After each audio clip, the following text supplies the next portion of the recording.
Chiavari approva il bilancio di previsione 2019 entro la fine dell'anno. Per quanto riguarda le imposte e le tariffe, resta invariata l'IMU, la Tasi resta a zero, mentre ci sono novità per l'IRPEF, che scende, e per il nuovo piano finanziario per i costi del servizio rifiuti urbani, che andrà a gara in primavera. È previsto un piccolo incremento del 3% in quanto l'amministrazione comunale intende salvaguardare 17 dipendenti del servizio nettezza urbano che non verranno esternalizzati ma verranno mantenuti al Comune di Chiavari, che verranno utilizzati per altri servizi, vale a dire la pulizia dei fiumi, la pulizia dei bagni pubblici, per cui vi sarà un risparmio in termini di appalti su altri capitoli del bilancio. Prevedete però la riduzione dell'IRPEF.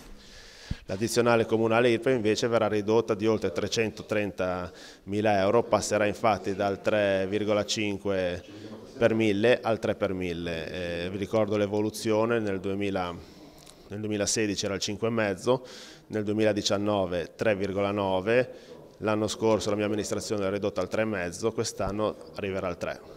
Il bilancio prevede anche 3 milioni di euro di opere pubbliche.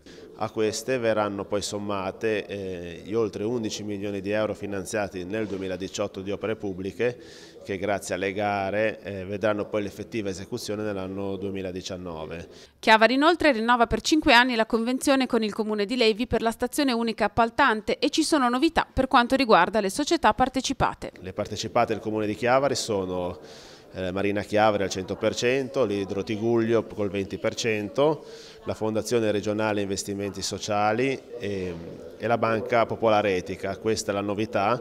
L'anno scorso avevamo deciso in Consiglio Comunale di venderla, quest'anno decidiamo di tenere queste azioni sulla Banca Popolare, in quanto potrebbe essere utile avviare convenzioni con enti no profit grazie a questo istituto che fa dell'etica la propria finalità.